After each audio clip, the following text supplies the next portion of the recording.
Elle s'est battue partout depuis le 7 octobre.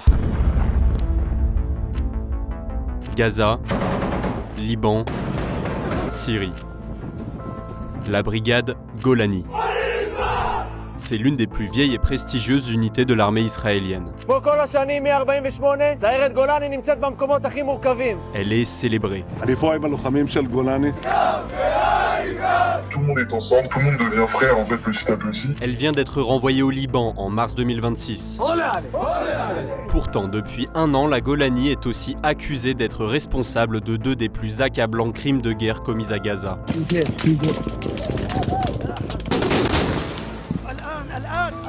L'armée israélienne proscrit depuis 2025 la diffusion des identités de soldats et d'images du conflit par ces derniers, notamment pour entraver les enquêtes pour crimes de guerre. Mais Le Monde a retrouvé des dizaines de militaires, les commandants des unités, retracer leurs batailles et leurs exactions à partir de photos, de vidéos et de témoignages. It's an atmosphere of total dehumanization of Palestinians. Notre enquête permet de retracer la trajectoire de la Golani et de démontrer son impunité.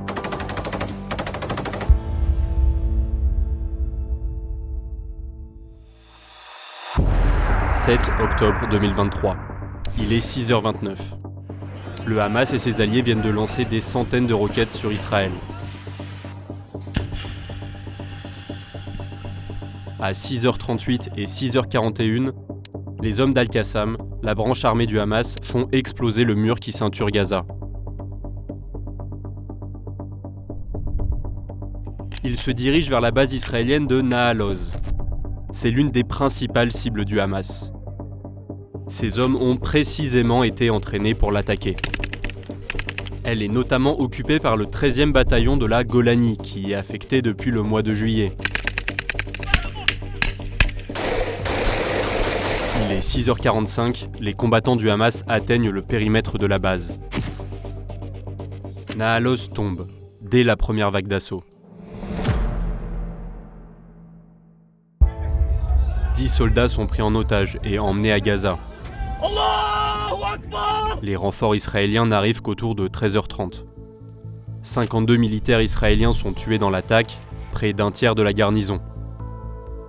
19 d'entre eux sont des membres du 13e bataillon de la Golani. Le rapport d'enquête de l'armée parle d'une défaillance systémique. C'est l'un des plus gros échecs militaires du 7 octobre.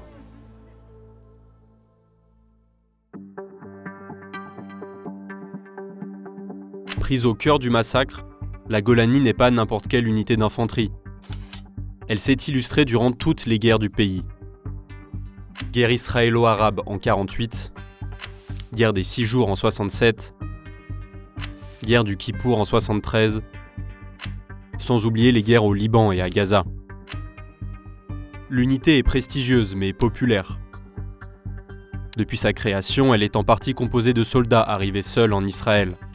Elle dépasse le millier de combattants et plus d'une trentaine de nationalités s'y côtoient. Il y a vraiment de tout, des religieux comme des non-religieux. Il y a des Russes, des Éthiopiens, des Français, il y a de toutes les origines.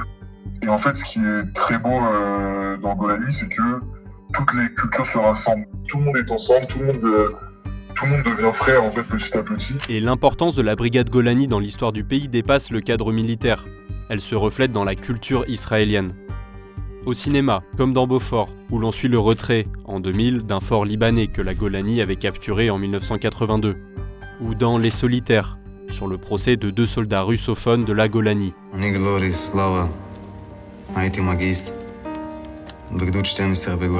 Quant à l'hymne officieux de la brigade, Golani Sheli, Mon Golani en français,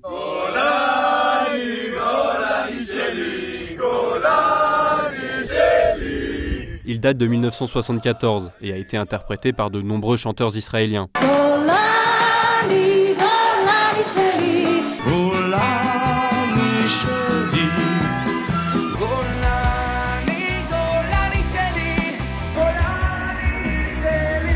Après le 7 octobre, la brigade est surtout mentionnée dans la chanson militariste la plus populaire en Israël, Arbou Darbou, qui appelle à la vengeance.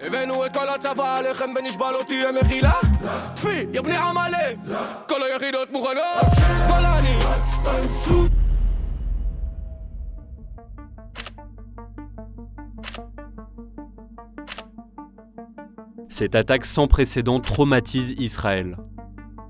1200 personnes, dont plus de 800 civils, ont été tuées le 7 octobre. Plus de 200 otages ont été emmenés à Gaza par les groupes armés palestiniens. Dès le 7 octobre, l'État hébreu lance sur l'enclave une campagne de bombardement inédite. Des centaines de Gazaouis sont tués chaque jour. Durant cette période, 70% des morts sont des femmes et des enfants. Et Israël se prépare pour la suite.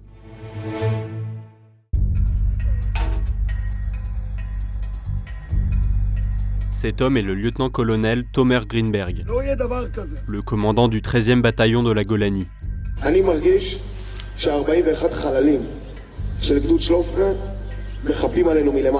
13e bataillon est l'unité qui a perdu le plus de soldats le 7 octobre. Plus que pendant la guerre des 6 jours et la guerre du Kippour, réunis. Quelques jours après le 7 octobre, le commandant s'adresse à ses soldats.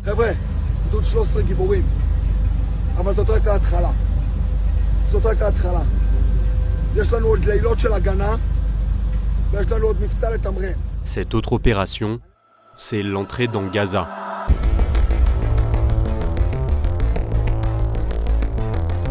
« 27 octobre 2023. Les véhicules israéliens franchissent les barrières de l'enclave. Le 13e bataillon et le reste de la Golanie sont au cœur de l'offensive. Ce sont eux que l'on voit ici revendiquer la capture du Parlement de Gaza, ou ici, brandir leur drapeau dans le quartier général de la police. Au même moment, 1,1 million de Gazaouis ont reçu l'ordre de fuir vers le sud, où les bombardements se poursuivent. Les premiers d'une longue série de déplacements forcés. La Golanie, elle, continue d'avancer.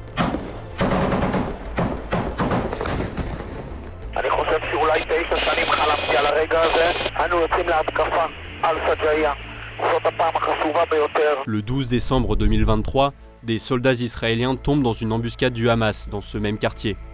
Le commandant Tomer Greenberg se porte volontaire pour aller les secourir.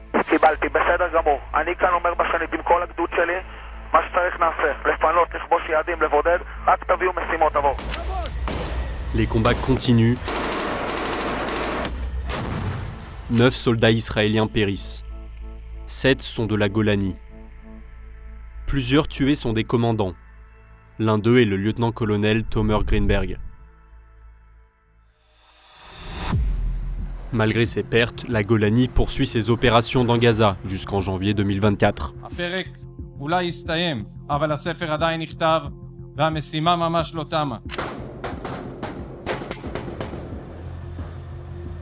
Pendant 2 ans, la brigade Golani est déployée dans toutes les guerres d'Israël. Comme au Liban, en septembre 2024. C'est la Sayeret Golani qui est la première unité israélienne à y pénétrer, après avoir combattu à Gaza avec le 13e bataillon. La Sayeret est un bataillon d'élite.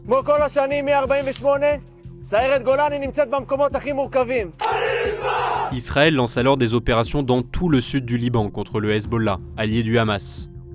Les cibles sont notamment des villages que le groupe armé est accusé d'utiliser comme des bastions. On arrivait dans des endroits où on pouvait voir, 35 roquettes par terre. Après on tournait, il y avait un tunnel qui n'était pas sous surveillance et on trouvait toutes leurs armes. Le Hezbollah a transformé ce village en bastion terroriste, en y intégrant des centres de commandement et de contrôle, des tunnels terroristes et des infrastructures souterraines. Derrière la communication officielle, les soldats de la Golanie mettent en scène la destruction de Tahir Arfa. Dans cette vidéo, authentifiée par Le Monde, il dédie la démolition du village à des soldats israéliens tués au Liban.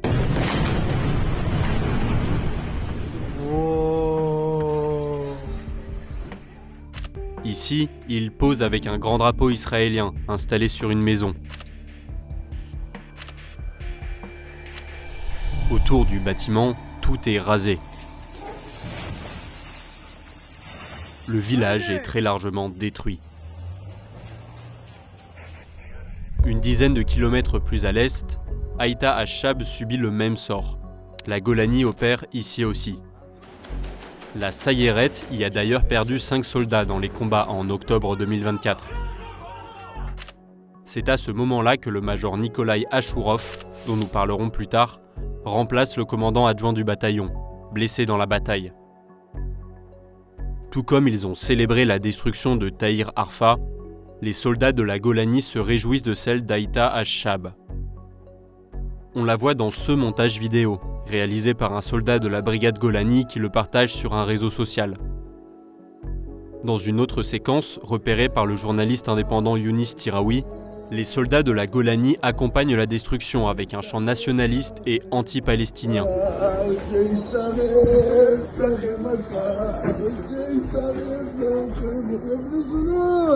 Un autre soldat de la Sayeret, repéré par Le Monde, publie sur Instagram une photo de groupe dans ce même bâtiment.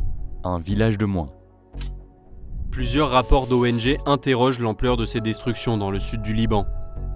Amnesty International démontre par exemple que l'anéantissement d'Aïta Ash-Shab va bien au-delà des cibles militaires revendiquées par Israël. L'ONG appelle à une enquête pour de potentiels crimes de guerre. Mars 2025. Gaza est ravagée par 1 an et demi de guerre. Les morts se comptent en dizaines de milliers. L'armée israélienne vient de rompre le cessez-le-feu en place depuis janvier. Les hommes de la Golani sont déployés pour accompagner la création du corridor de Morag. Ils coupent Rafah du reste de l'enclave pendant que la ville est entièrement rasée. Mais ce n'est pas pour ça qu'on entend parler de la Sayeret Golani. Le 23 mars 2025, peu avant 5 h du matin, le Croissant Rouge palestinien perd le contact avec des équipes de secouristes au nord de Rafah. Quand un convoi des Nations Unies atteint finalement le site une semaine plus tard, il trouve les corps de 14 secouristes et d'un employé de l'ONU ensevelis. They were here to save lives. Instead, they ended up in a mass grave. Their vehicles, their ambulances, UN vehicles, civil defense vehicles are crushed and dumped, covered in sand, next to us. Après cette découverte, l'armée israélienne sort du silence. Elle reconnaît des tirs, mais assure qu'ils visaient des terroristes et des véhicules avançant de manière suspecte et sans phare ou sans gyrophare. C'est là que le New York Times diffuse cette vidéo, puis une enquête. La tuerie a été filmée et captée par un enregistrement audio. Ces éléments révèlent que les ambulances avançaient gyrophares allumés.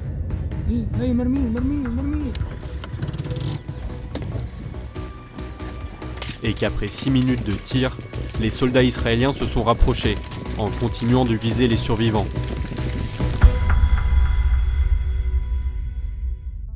L'armée israélienne a donc menti, au moins dans un premier temps. Et ses soldats ont donc bien tué les 15 sauveteurs, tous désarmés. L'armée israélienne change de version et finit par reconnaître des fautes professionnelles, des violations des ordres et des signalements mensongers de ses soldats sur la tuerie. L'unité impliquée est la Sayeret Golani, le bataillon d'élite. Fait rarissime, l'armée annonce le limogeage de son commandant adjoint. En cause, ses décisions prises sur le champ de bataille et un rapport incomplet et imprécis des événements, déclare l'armée.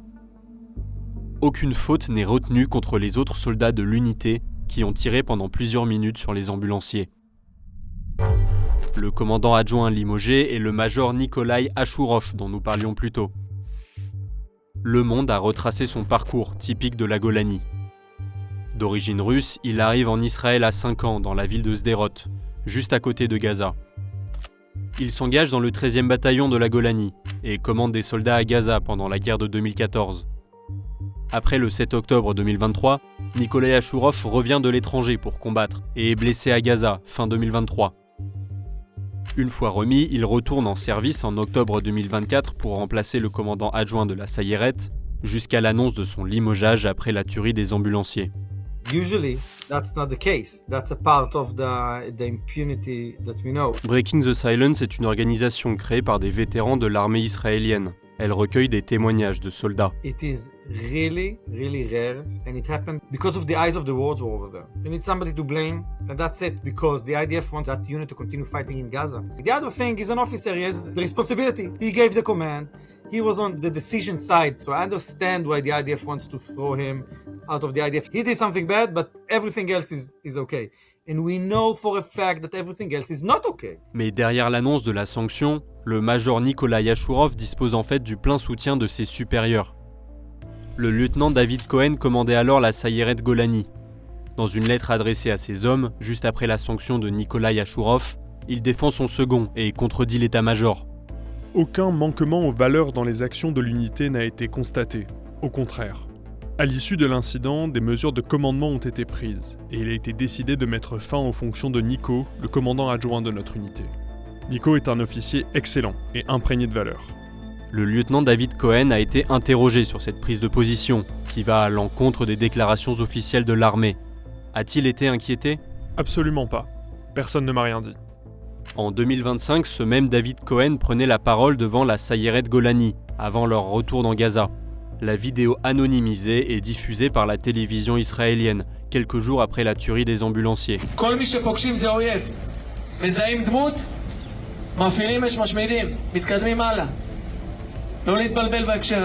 La Sayeret Golani était alors sous l'autorité du brigadier général Yehuda Var.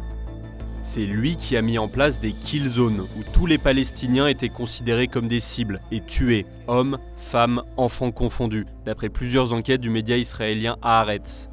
Il n'y a pas d'innocents à Gaza. And this is something we have to understand. The IDF that I served in 20 years ago, I served in Special Forces 20 years ago. And the IDF today, it's a little bit different. Because we have more and more officers that comes from the religious right wing or from the settler movement. And they have their own rabbis, their own ideological point of view. They have their own goals in the IDF. En août 2025, le major Ashurov et le lieutenant Cohen ont tous les deux quitté le commandement opérationnel de la Sayeret Golani. Leur départ n'empêche pas l'unité d'être impliquée dans d'autres possibles crimes de guerre. Comme les tirs de chars sur l'hôpital Nasser, à Gaza. C'est la Sayeret qui l'a désigné comme une cible et une autre brigade qui a ouvert le feu. Une frappe en 2 temps, espacée de 9 minutes. Elle tue 22 personnes, dont 5 journalistes et des secouristes, dans un tir que le Premier ministre israélien Benjamin Netanyahou lui-même qualifie d'accident tragique. La Golani participe ensuite aux opérations dans Gaza jusqu'au cessez-le-feu, le 10 octobre 2025. Elle a perdu 127 soldats durant la guerre.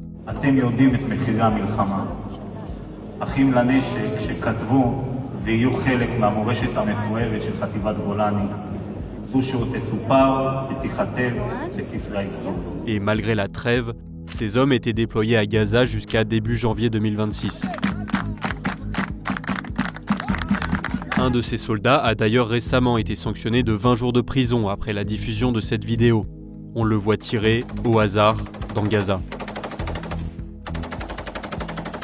Every Palestinian individual that we feel subjectively that is threatening us, we can shoot to kill him. And that's the atmosphere not only in Sayeret Golani, in other units, basically in all of the units in the IDF. So yes, we have Vach, we have the battalion commander, we have the deputy battalion commander, that's true. But the atmosphere, it's an atmosphere of total dehumanization of Palestinians and of impunity. Contactée par Le Monde, l'armée israélienne s'est cantonnée à des réponses d'ordre général et n'a pas répondu à la plupart de nos questions. Elle affirme que ces règles d'engagement sont conformes au droit international et appliquées par ses soldats, mais accuse le Hamas et le Hezbollah d'utiliser des civils comme boucliers humains. Selon elle, si des incidents exceptionnels devaient se produire, ils seraient traités et examinés par des autorités compétentes au sein de l'armée israélienne.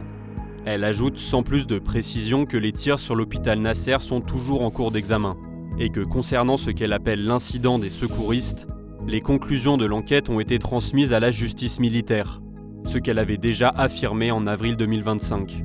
Les soldats mis en cause que nous avons contactés n'ont pas répondu à nos sollicitations. La Golani a bouclé en décembre dernier un cycle de recrutement. La brigade est toujours aussi populaire. Pour chaque place, 6 volontaires. Et en mars 2026, de nouvelles opérations sont lancées au Liban, avec là encore la Golani, en première ligne des guerres d'Israël.